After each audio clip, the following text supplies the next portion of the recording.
वो हमारी गाय माता को काटना तो दूर, हाथ लगाने की भी सोचेंगे तो हम उनके पिछवाड़े पर एक कृत्रिम मांस का टुकड़ा भी नहीं छोड़ेंगे। देखा इन बेईमानों की हिम्मत। अब ये तय करेंगे कि इस मुल्क में मुसलमान खाएंगे क्या और पहनेंगे क्या। नाराए तकबीर! नाराए तकबीर! जय श्री राम! जय श्री राम!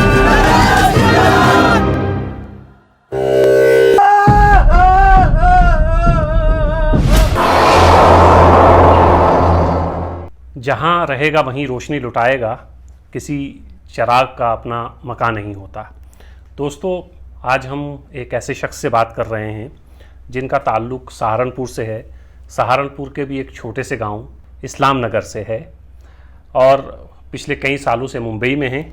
हम बहुत सारी बातें उनके बारे में सुनते रहते हैं, उनकी बहुत सारी चीज़ें देखते रहते हैं।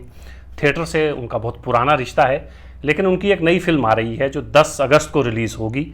आज हम सिर्फ उस फिल्म के बारे में बात करेंगे। फिल्म का नाम है उन्माद। शायद कबीर साहब, आपका खैर मकदम है हमारे स्टूडियो में। हम सिर्फ ये जानना चाहेंगे आपसे कि इस फिल्म का जो नाम आपने रखा है, उस नाम के पीछे की कहानी क्या है? बेसिकली आदमी के अंदर हर चीज़ को करने का एक पैशन होता है। वो पैशन जब एक हद तक, बल्कि ये कहना चाहिए कि हद से ज़्यादा बढ़ जाए और उस मकाम पे आपको लेके जाए कि जहाँ आप सिर्फ एक ही तरफ सोचना शुरू कर दें, जितने भी नेगेटिव पॉजिटिव एस्पेक्ट होते हैं उनको ना सोचें, तो कहीं ना कहीं फिर वो नेगेटिविटी में चला जाता है।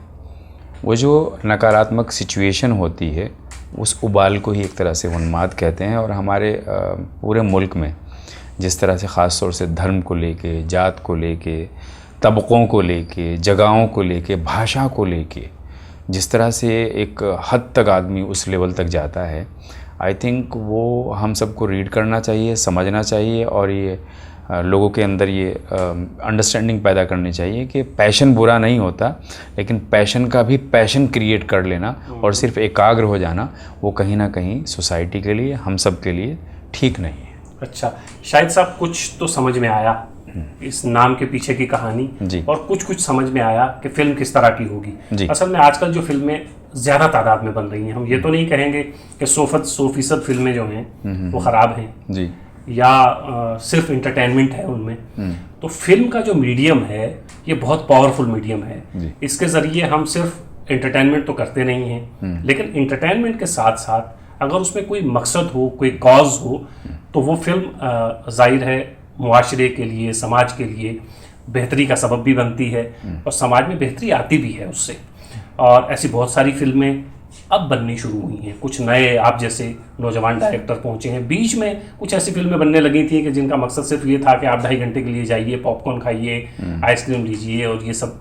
लेकिन अब कुछ अच्छी फिल्में, तादाद चाहे कम है लेकिन बनने लगी हैं। और लेकिन उसमें एक रिस्क भी रहता है। रिस्क ये है कि उस तरह की फिल्म जो मास लेवल पे एड्रेस करती है, थिएटर तक लेके आती है, वो एक रिस्क रहता है। तो इस फिल्म को बनाने का ख्याल क्यों आया आपको? मकसद तो जाहिर है रहा होगा, लेकिन साथ साथ आपको थोड़ा सा लगा कि ये फिल्म बनाना एक रिस्क भी होगा, क्योंकि पैसा इन्वेस्ट करना है और फिर वो पैसा वापस कैसे आएगा। और इस तरह की फिल्म जिस समाज में आज हम रह रहे हैं, कितने लोग उसको पसंद करेंगे? जैसे मैंने पहले आपसे कहा था कि अगर आप इकोनॉमिकली सोच की फ़िल्म बनाएंगे तो आई थिंक वो फ़िल्म मेरे हिसाब से, बाकी बहुत सारे लोगों का अपना अपना नज़रिया है, ख़यालात हैं उनकी, वो फ़िल्म अच्छी नहीं बनेगी। आप फ़िल्म अच्छी बनाने की कोशिश करें, कुछ एस्पेक्ट नज़र में रखें थोड़े बहुत जो आपको लगता है। ऐसा ना हो कि आपकी फ़िल्म प्रोजेक्ट बन के रह जाए जी, बल्कि खूबसूरत अच्छी फ़िल्म बने, इसके लिए आप कोशिश करें। और मैं अब कह सकता हूँ, मतलब एक फ़िल्म बनाने के बाद में, कि मुश्किलें तो बहुत आती हैं, परेशानियाँ भी बहुत होती हैं, लेकिन अगर आप में जज्बा है, जुनून है और आपको अच्छा काम करना है तो कहीं ना कहीं मैं अपने, क्योंकि मैं थिएटर करता हूँ तो बहुत सारे स्टूडेंट्स आसपास रहते हैं, उनसे भी कहता हूँ कि आप पागल बनिए तो सही, आपको बहुत सारे पागल मिल जाएंगे उस जुनून को पूरा करने के लिए। तो मुझे लगता है सबसे ज़्यादा यही काम आता है। पागलपन का जी अपना लुत्फ तो है ही है। हाँ बिल्कुल। तो शाहिद साहब, हम जानना ये चाहेंगे आपसे कि ये जो फिल्म आपने उन्माद बनाई है, जी वक्त से पहले इसकी बहुत सारी चीज़ें तो नहीं बताई जा सकती। ये तो 10 अगस्त को सिनेमा हॉल में जाके ही हमें पूरी की पूरी कहानी इसकी समझ में आएगी। लेकिन कुछ अगर आप हमारे नाजरीन को, सामीन को बताना चाहें कि फिल्म बेसिकली है क्या, इसमें क्या आपने दिखाने की कोशिश जी। फिल्म बहुत ही सिंपल सी है और बहुत ही सिंपल सा मैसेज देती है। वो ये है कि जब आप धर्म और राजनीति को आम आदमी की ज़िंदगी में लाने की कोशिश करते हैं ज़बरदस्त तरीक़े से, मतलब फोर्सफुली, और उसको ये बताने की कोशिश करते हैं कि आप हिंदू हैं, आप मुसलमान हैं, तो उससे सबसे ज़्यादा जो फ़र्क पड़ता है उसकी इकोनॉमिकल कंडीशन जो होती है उस पे पड़ता है। वो कैसे, जैसे हमारे यहाँ बिज़नेस जो है वो एकदम अंदर तक ऐसे लगा हुआ है कि अगर आप मुसलमान हैं, आपकी फैक्ट्री है, तो हज़ारों लोग वहाँ हिंदू काम करते हैं। अगर आप हिंदू हैं तो वहाँ हज़ारों लोग मुसलमान काम करते हैं।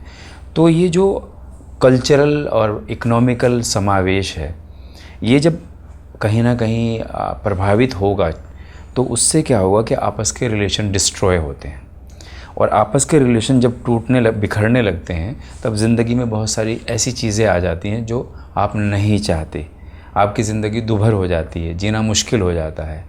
उन सारी चीज़ों को बड़ी खूबसूरती से, बड़े खूबसूरत अंदाज़ में, हल्के फुल्के अंदाज़ में, एंटरटेनिंग के अंदाज़ में ये कहने की कोशिश की है कि सौहार्द, भाईचारा, एकता, यूनिटी ये बहुत इम्पोर्टेंट है किसी भी कंट्री के लिए, किसी भी मुल्क की तरक्की के लिए, और इवन आम आदमी के लिए भी। यही फिल्म है और यही हम कहने की कोशिश कर रहे हैं। तो शाहिद साहब, इस तरह की फिल्में जो हैं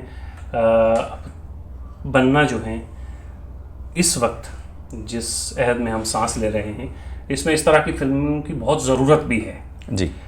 लेकिन इस तरह की फिल्में बहुत कम बन रही हैं। तो उस तरफ हमारी या आपकी इंडस्ट्री का ध्यान क्यों नहीं जाता जिस तरफ आपने सोचा? इस तरह सोचने वाले कम क्यों हैं? नहीं, ऐसा नहीं है, कम नहीं है। अगर आप पहले भी गौर करेंगे तो गोविंद निहलानी, श्याम बेनेगल, सईद मिर्ज़ा और बहुत सारे, केतन मेहता, बहुत सारे नाम ऐसे हैं जो अपनी तरह की कहानी कहना चाहते थे, अपनी तरह का सिनेमा बनाना चाहते थे जी। और उन्होंने कहा भी। उसके बाद फिर एक नई खेप आई, और आई थिंक उन्हीं से इंस्पिरेशन लेके इतने सारे लोगों से हम लोग भी वही कर रहे हैं। ऐसा तो नहीं है कि फ़िल्में अच्छी नहीं बन रही हैं या पहले नहीं बनती थी। हाँ, ये थोड़ा फ़र्क ज़रूर आया है कि हमारी जो ऑडियंस है उसने ये साबित कर दिया है कि अब उसको थोड़ा सा और कुछ अलग चाहिए देखने के लिए। तो आई थिंक फिल्में तभी अच्छी बनेंगी, क्योंकि अगर आप सिर्फ डाउनलोड करके फ़िल्में देखते रहेंगे तो आप बताइए गरीब फिल्म मेकर जो है तो अगली फ़िल्म कैसे बनाएंगे। असल मकसद ये है कि ऑडियंस को भी थोड़ा सा योगदान देना पड़ेगा कि अच्छा कंटेंट देखने के लिए सिनेमा तक आना पड़ेगा, ताकि और बेहतर और अच्छी फिल्में बन सकें, अगली फिल्म उससे बेहतर बन सके जी। शायद साहब, ये जो तजुर्बा रहा आपका इस फिल्म को लेके, वो कैसा रहा? सिर्फ इसलिए जानना चाहेंगे, जो हमारे नाजरीन हैं उसमें बहुत सारे ऐसे लोग हैं कि जो थिएटर में या फिल्म में अपना कैरियर तलाश करते हैं जी। और कैरियर तलाश करने का मामला ये होता है कि बहुत डिसअपॉइंट होते हैं कभी कभी, और कभी कभी बहुत जोश आता है उनके अंदर कि ये करना चाहिए इस तरह। तो चूँकि आप एक नौजवान फिल्म डायरेक्टर हैं, थिएटर तो आपने बहुत किया, लेकिन ये जो एक बड़ी फिल्म आपकी आ रही है, इसके ज़रिए कुछ आप बताना चाहेंगे उन लोगों को जो इस मैदान में या इस फील्ड में आना चाहते हैं, वो किस तैयारी से आएँ, क्या सोच के आएँ? तैयारी यही है कि आप सिनेमा देखें, अच्छा सिनेमा देखें, अलग अलग कंट्रीज़ का सिनेमा देखें, आप लिटरेचर जितना पढ़ सकते हैं उसको पढ़ें, कहानी, नॉवेल्स। इससे आपको क्या होगा, थॉट प्रोसेसिंग में प्योरिटी आएगी, आपको समझ भी आएगा, कल्चर समझ में आएगा, हिस्ट्री समझ में आएगी, चीज़ें समझ में आनी शुरू हो जाएंगी। और दूसरा है कि ज़्यादा सोचें नहीं, अगर कुछ करना है तो कर डालें। जैसे ऐसा होता है ना कि सामने कोई आपको खूबसूरत लड़की दिखाई दी और आपको प्यार हो गया पहली नज़र में, अब आप उसे पाने के लिए कितनी कुछ हरकतें करते हैं, लेकिन ये ज़रूरी तो नहीं कि वो मिल ही जाए आपको। तो ये भी वन साइडेड लव की तरह है। अगर आप में पैशन है और आपको करना है तो बस कूद पड़िए और कर डालिए। जब आप कर डालेंगे फिर बाद में बैठ के सोचेंगे अच्छा हुआ था कि बुरा हुआ था, लेकिन वो जो अच्छी बुरी फीलिंग्स हैं ना, वो ज़िंदगी भर आपके लिए बहुत ड्रीमिश रहेगी, बहुत खूबसूरत रहेगी। तो इसलिए ज़्यादा सोचिए मत, एक्शन ज़्यादा करिए, सोचिए कम जी। नहीं तो हम ज़्यादातर सोचते रहते हैं, एक्शन कम करते हैं। शायद साहब, इस फिल्म की कास्ट के बारे में कुछ बताएंगे आप? इसमें सब थिएटर वाले हैं। थिएटर वाले इसलिए ये भी एक नया तजुर्बा होगा। जी नहीं, पहले भी लोगों ने किए हैं, जी, ऐसा नहीं है कि मैंने कुछ अलग ईजाद कर दिया, पर एक कोशिश है कि वो जो परंपरा चली आ रही है कि अच्छे आर्टिस्ट कैसे हमने इसमें कोशिश की है कि कैरेक्टर के हिसाब से चुने जाएं लोग। इसीलिए हमारी फिल्म में बिहार से भी हैं, राजस्थान से भी हैं, कश्मीर से भी हैं, पंजाब से भी हैं, हरियाणा से भी हैं, आपके ये महाराष्ट्र से भी हैं, अलग अलग तरह के सभी जगह के थिएटर वाले हैं और सब ने बहुत अच्छा काम किया है। तो इसमें आई थिंक, और कुछ तो ऐसे हैं फिल्म में जो मैं कहूँगा कि ये मैं गुरु मानता हूँ उनको, क्योंकि सबसे पहले उन्हीं के साथ मैंने काम किया था, मुजफ्फर अली साहब।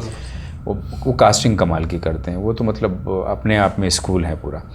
तो उनका कमाल ये था कि वो नॉन एक्टर से काम ले लेते थे। मैंने भी ये थोड़ा सा तजर्बा किया है कि मेरी फिल्म में बहुत सारे लोग ऐसे हैं जिन्होंने सिनेमा भी नहीं देखा कभी। बहुत सारी औरतें फिल्म में ऐसी हैं जिन्हें सिनेमा का मतलब भी नहीं पता है, लेकिन उन्होंने बहुत कमाल का काम किया है फिल्म में।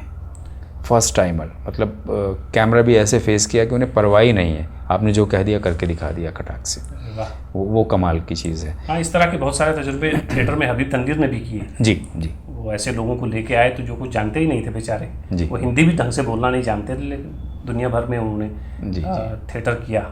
मतलब मैं कह सकता हूँ इस फिल्म में तकरीबन 12 से 15 किरदार ऐसे हैं जिन्होंने कभी कोई सिनेमा देखा ही नहीं, और ख़ास तौर से गाँव, और वो भी फीमेल कैरेक्टर जिनकी उम्रें मतलब तकरीबन 50 साल और 40 साल की हो गई, इस तरह से।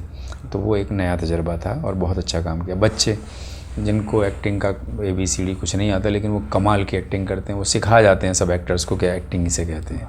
बहुत खूबसूरत काम किया है। 3 बच्चे राजस्थान के थे, 2 यूपी के थे। वो बहुत ही प्यारा काम करके गए हैं। तो वो है, मतलब काफ़ी हद तक ऐसे लोग हैं जिनका कोई तजर्बा नहीं था किसी एक्टिंग के फील्ड में, लेकिन बहुत अच्छा काम करके गए हैं। ये नया एक्सपेरिमेंट। शाहिद साहब, बहुत शुक्रिया आपका। दोस्तों, ये 10 अगस्त को फिल्म रिलीज़ हो रही है, तो हमारी आपसे गुजारिश है कि जैसे शाहिद साहब ने बताया भी, डाउनलोड मत करिए फिल्मों को। 1 साल के बाद डाउनलोड करके दोबारा भी देख लिया करिए, लेकिन पहल थिएटर में जाके फिल्म को देखिए, ताकि थिएटर डायरेक्टर को ये लगे, प्रोड्यूसर को ये लगे कि फिल्म से मकसद तो है ही, लेकिन मकसद हासिल करने के लिए या मकसद पूरा करने के लिए पैसा भी बहरहाल कहीं ना कहीं मैटर करता है। तो आप लोग 10 अगस्त को इस फिल्म को देखिए, और हिंदुस्तान भर में ये फिल्म रिलीज़ हो रही है। आप तमाम लोग जाइए और इस फिल्म को देखिए। शाहिद साहब, बहुत शुक्रिया आपका, और हमारी नेक ख्वाहिशात आपके साथ हैं कि ये फिल्म बहुत चले और फिर इसी तरह की एंटरटेनमेंट रहे, लेकिन मकसद साथ रहे। एक नई फिल्म आप लेके आएँ। बहुत शुक्रिया।